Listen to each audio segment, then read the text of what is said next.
podcast si Chat. Gezi Cica. Nah, hari ini kita kedatangan tamu yang sangat spesial, yaitu seorang dokter yang bernama Alexander Nugroho Sulistiawijoyo yang berasal dari Kasih Ibu, rumah saya Kasih Ibu. Nah, halo dokter. Halo. Untuk mengawali podcast kita hari ini, kita awal dengan sebuah pernyataan. Kalau diabetes di Indonesia, khususnya buat anak-anak remaja ini mulai meningkat. Kira-kira itu benar nggak sih, dok? Ya, jadi kita bahas dulu ya mengenai diabetes itu apa. Jadi sebenarnya pada secara umum diabetes itu digolongkan jadi dua ya. Jadi ada diabetes tipe 1 dan diabetes tipe 2. Nah, diabetes tipe 1 itu biasanya dia terkait dengan genetik. Jadi biasanya terjadi pada anak-anak pada saat dia usianya masih muda kayak gitu, dan itu biasanya emang karena faktor keturunan. Yang kedua ya sering kita bahas itu adalah diabetes tipe 2. Nah, diabetes tipe 2 ini yang sering muncul sekarang pada usia anak-anak muda. Biasanya karena apa? Karena dia itu biasanya dipengaruhi oleh pola makan. Mungkin dia kecenderungan suka minuman manis, mungkin juga kurang olahraga. Dan memang benar sekarang semakin banyak makanan manis, semakin banyak junk food, makin tinggi juga angka untuk diabetes. Kalau cara kita mengetahui gejala-gejalanya tuh gimana sih, dok? Oke. Jadi gejala diabetes kita ada trias DM ya. Jadi apa aja? Banyak makan, banyak minum, dan banyak pipis. Terutama biasanya terjadi pada malam hari. Jadi waktu malam hari itu bisa dia tuh kayak bolak-balik kamar mandi itu bisa sampai lebih dari 10 kali. Terus mungkin juga kalau dia ini jadi kayak lemes terus, gampang ngantuk, terus berat badannya turun kayak gitu. Nah, itu perlu diwaspadai. Terus ada juga mungkin dia luka tapi dia susah banget sembuhnya. Nah, itu kayak gitu mulai perlu dicurigai. Nah, kemarin kan aku sempat nonton di TikTok toh.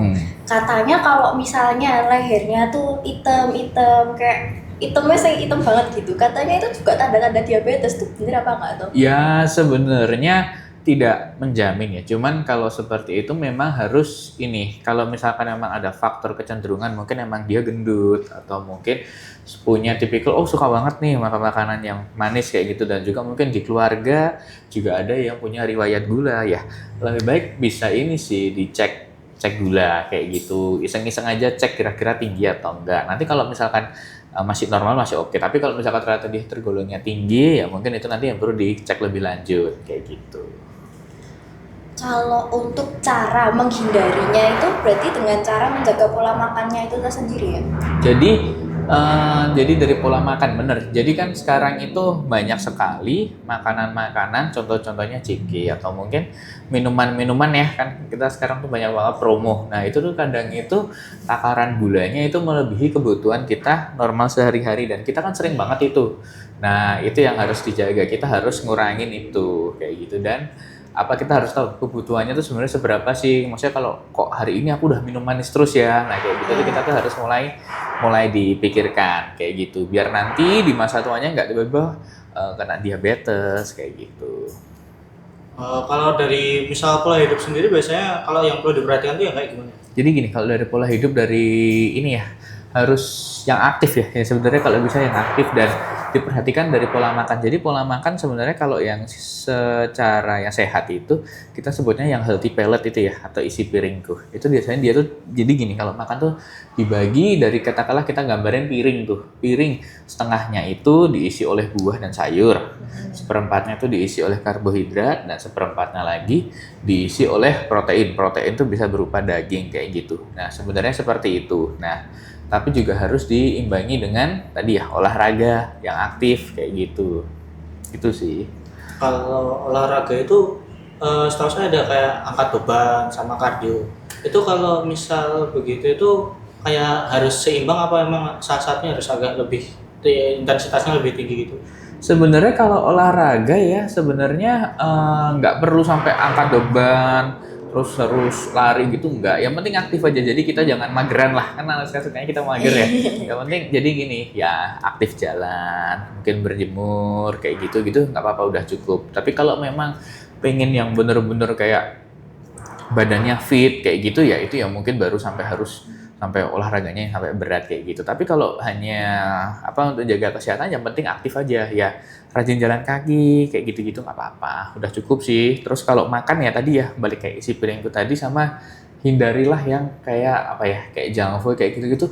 Bukannya nggak boleh sih, tapi dikurangin aja, karena kadang itu jumlahnya kan ini tadi ya, jumlah gula, jumlah garam, kadang-kadang kan dia melebihi yang kita perlukan ya. Jadi kalau misalkan dibilang nggak boleh, ya enggak, orang itu enak semua, ya tetap boleh.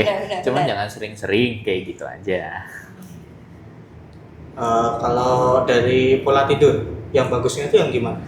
Pola tidur itu jadi ini ya, kalau pola tidur sebenarnya kalau bisa itu, kalau buat anak-anak itu biasanya kurang lebih 8 jam, dan juga ini sih jangan begadang, lebih tepatnya itu. Yang penting tidur cukup, tidurnya dia tidak terganggu, itu udah baik sih.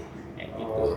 Kalau malam itu biasanya harusnya minimal tidurnya dari jam berapa? Kalau sebenarnya sih kalau paling baik ya tadi ya, kalau udah jam 10 gitu ya sebenarnya udah tidur. Cuma kan kadang kan kita kan ya ada pekerjaan atau mungkin baru nugas kayak apa ya, itu atau mungkin besok ujian, ya itu bisa dimaklumi. Cuman misalnya kalau bisa jangan begadang, itulah istilahnya, kurangi begadang. Jadi kalau begadang buat yang penting-penting aja gitu. Ya intinya itu tadi ya 8 jam itu ya. Jadi kalau memang itu harus dicicil. Gitu. Kalau misal tidur siang sama tidur malam tuh nanti efeknya beda juga. Beda sih, jadi itu kayak sleep hygiene ya. Jadi ketika kadang kalau kita tidur siang, terlalu lama tidur siang itu malah kadang itu membuat kita tidur malamnya itu jadi agak berantakan. Misalkan bukan nggak boleh ya, boleh. Cuman kadang tidur siang yang terlalu lama itu membuat kita malam malah nggak bisa tidur. Nah kalau akibatnya kalau nggak bisa tidur apa? Jadinya begadang toh. Begadang nanti kita bangun-bangun pagi badannya kayak nggak fit gitu. Ya nggak seger lah gitu, biasanya kayak gitu. Katanya kalau misalnya kita tidur siang itu juga bisa bikin pikun, bener nggak sih? Enggak sih, itu mitos sih. Mitos aja tuh. Mitos. Enggak ada masalah sih kalau tidur siang. Aku mau tanya, kalau untuk pola makan yang sehat, ini kan ada orang-orang yang bilang kita tuh kebutuhannya juga tergantung sama golongan darah lah. Itu juga apa enggak sih? Enggak sih, kalau kebutuhan makan kita kalau bilang itu adalah kalori ya, kebutuhan kalori. Jadi kebutuhan makan itu dihitung dari apa? Aktivitas kerja sama usia. Jadi kita kalau pada di usia, semakin kita ke usia dewasa, kita tuh kebutuhan kalorinya tuh kan semakin tinggi. Tapi nanti ketika kita mulai katakan bertambah usia, kalau menua kebutuhan kalorinya juga nanti akan semakin turun. Itu kita sebut dengan basal metabolic rate. Jadi itu adalah metabolisme tubuh untuk tubuh bernafas, jaga suhu badan kayak gitu. Nah, itu yang dipakai itu sih sebenarnya. Kalau kecepatan dalam kita mengunyah itu juga mempengaruhi gizi yang kita dapatkan dalam tubuh gitu apa enggak sih? Jadi ya ini lucu sih. Jadi kalau kecepatan mengunyah itu sebenarnya gini.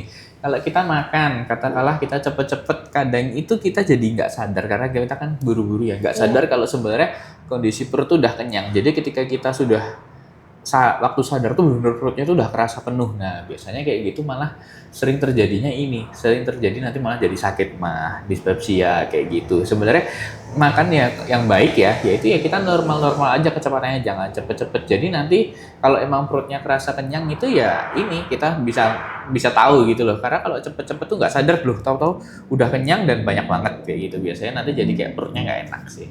Gitu. Kalau yang biasanya kan ada yang bilang kalau misal ngunyah makanan itu sesuai dengan jumlah gigi, itu benar apa? Guys, yang ini 20 kali itu ya. Iya, Kalau itu sih sebenarnya tujuannya ini sih biar makanannya itu dia tuh lembut dan dia tidak jadi nggak melukai tenggorokan atau mungkin kayak keselak ya. Ya lebih itu sih tujuannya itu. Cuma kan kalau kayak makan bubur ya kali dikunyah 20 kali. Kayak gitu. Ada lagi apa? Aku mau tanya lagi nih. Kan kalau tadi bahasnya tentang kita makanan yang berlebih terus. Nah, kalau misalnya kita mengalaminya tuh stunting ya. Pertumbuhannya berkurang dan kalorinya kita kurang. Nah, itu cara memperbaikinya itu bagaimana? Iya, kalau stunting di Indonesia itu kan memang ini ya, kita berusaha untuk menangani stunting. Jadi stunting itu balik lagi, itu dari awal dia itu ibunya tuh hamil kayak apa. Jadi kebutuhan nutrisinya tuh terpenuhi apa enggak. Terus nanti ketika anaknya bayi sama, apakah kebutuhan anaknya tuh terpenuhi atau enggak. Mungkin ibunya bisa ngasih asinya lancar atau enggak, kayak gitu sih lebih dari situ. Nah, sebenarnya kan stunting itu kan memang disebabkan karena makanan-makanan yang kurang, katakanlah kurang bergizi ya untuk Iya. anaknya. Nah, salah satu untuk menangani itu tadi emang harus dari makanan-makanan itu harus mengandung tadi vitamin, mineral, kebutuhannya sehari-hari itu sebenarnya harus terpenuhi. Ya cuman itu sulit sih, itu emang proyeknya pemerintah ya, karena kan nggak semua orang mampu untuk itu, gitu. Kalau caranya untuk kita sendiri mengetahui, oh kita ini kurangnya karbohidrat, kita ini kurangnya serat, itu gimana? Biasanya ya ini sih kalau kita lihat itu kalau paling gampang sih serat ya. Kalau misalnya kita serat itu otomatis kurang serat itu kita pencernaannya itu biasanya kurang sehat, jadinya mungkin kita kayak ada kondisi sembelit kayak gitu. Ya paling gampang itu, sama mungkin kalau misalkan kurang serat ya tadi apa namanya, misalnya digantikan apa, misalkan dia lebih banyak makan lemak atau apa Iya. gitu, otomatis tadi berat badannya mungkin akan lebih. Jadi sebenarnya paling gampang tuh ngitungnya itu ini tadi loh, kebutuhan kalori yang kita tadi kayak basal metabolic rate sama kita makannya seberapa. Kalau misalkan kalori yang kita keluarkan itu lebih besar, otomatis ya berat badan kita akan menurun. Tapi kalau misalkan yang kita makan atau yang masuk kalori masuknya lebih besar, ya otomatis berat badannya akan nambah kayak gitu. Oke. Hmm. Ini dari beberapa artikel yang tak baca, kalau pola makan itu juga mempengaruhi tubuh kita, jadi apa namanya, kayak resiko kankernya tuh lebih tinggi. Oke. Jadi gini, kalau resiko kanker itu lebih ke ini ya, makanan-makanan yang karsinogen. Pernah dengar karsinogen kan? Karsinogen tuh contohnya misalkan sekarang mungkin kita kayak tahu barbekyuan kayak gitu ya. Oh, Barbekyuan tuh diganti. boleh, cuman kadang tuh ketika dia gosong yang bagian hitamnya itu, nah itu yang berbahaya. Terus mungkin kayak mikroplastik, katakanlah kita makan makanan yang mengandung plastik kayak gitu-gitu juga bisa mengakibatkan kayak apa ya, naik juga untuk angka kansernya. Dan juga pada orang-orang yang mungkin dia berat badannya lebih atau obes. Nah, pada orang yang obes ini biasanya dia angka untuk terjadinya kansernya tuh resikonya jauh lebih tinggi kayak gitu. Ya, ngomong-ngomong soal mikroplastik itu, saya pernah dengar kalau misal mikroplastik itu lebih gampang teroleh kalau misal kita konsumsi sesuatu yang panas dengan apa namanya, wadah plastik itu. Lebih ke ini sih, mikroplastik itu mungkin lebih salah satunya itu juga bisa lebih ke ini sih, kalau kita makan kadang kan tempat plastiknya tuh kadang ada yang kayak cuman styrofoam atau apa. Nah, yang jadi masalah itu ketika plastiknya itu bukan food grade, nah kayak bukan yang untuk standar makanan gitulah. Harusnya dia cuma buat barang, tapi tiba-tiba dikasih makanan yang katakanlah mungkin panas atau apa. Nah, yang dikhawatirkan itu mungkin plastiknya ada yang meleleh atau yang menempel, ya itu yang berbahaya.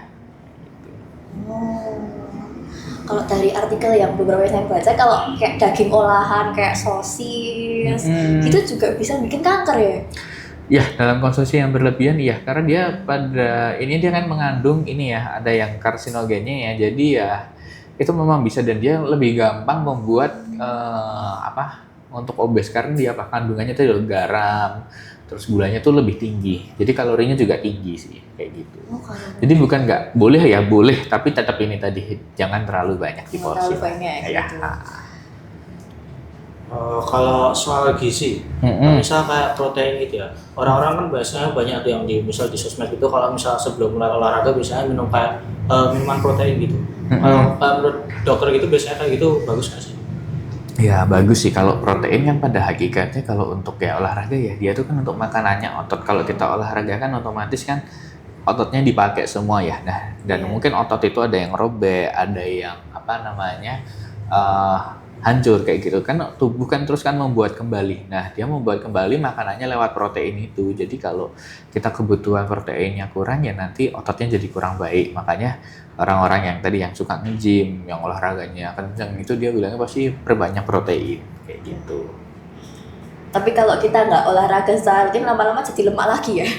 Ya, yang penting ya itu tadi ya, balik lagi isi piringku tadi ya, Ya. yang tadi buah, sayur, karbohidrat sama protein porsinya, Oke. gitu.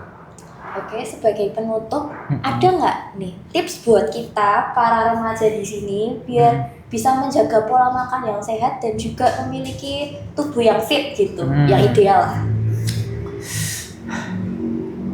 Jadi gini sih, kalau buat teman-teman semua ya, nah promo makanan itu banyak dan Iya. enak-enak, cuman jangan lupa ya aktif aja, banyak jalan kaki gitu aja, jadi ada aktivitasnya, ya itu aja. Terima kasih lagi. Jadi bisa kita simpulkan di sini kalau misalnya health is your relationship between you and your body. Nah, so kita ini harus take care of our body, gitu guys.